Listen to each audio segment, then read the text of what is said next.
When Jesus approached men 2,000 years ago and asked them to follow, he created an on-ramp for them to choose. Some decided to bury their father, while others needed to care for their recently purchased land.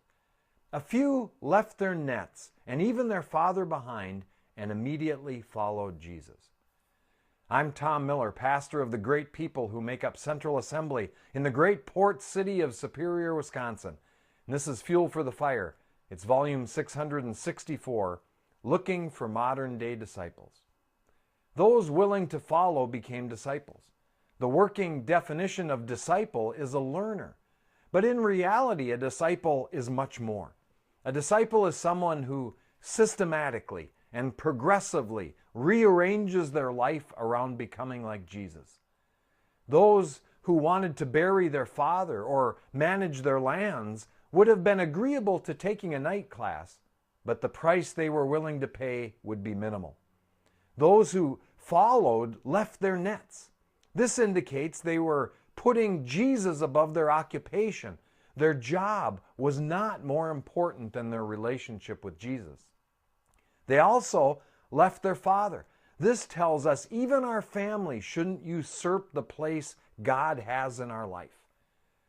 What's at the center of your life? For some, it's their spouse. Some are driven by money, power, or success. For many, life revolves around the children. Some are pleasure-driven. Others are work-centered. Disciples are different. What does it mean to systematically and progressively rearrange our life around becoming like Jesus?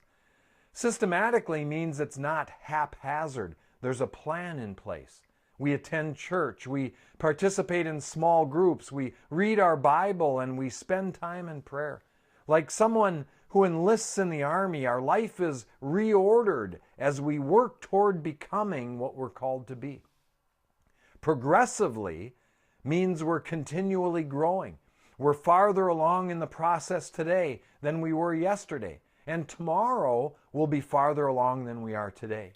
It's like school. We progressively move from grade to grade, our studies and curriculum growing increasingly advanced as we mature and develop.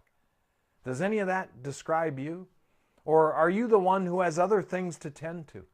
Maybe you plan on being a disciple sometime in the future. Now is just a bad time.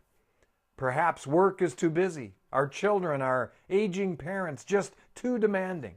We will follow, but we'll follow from afar.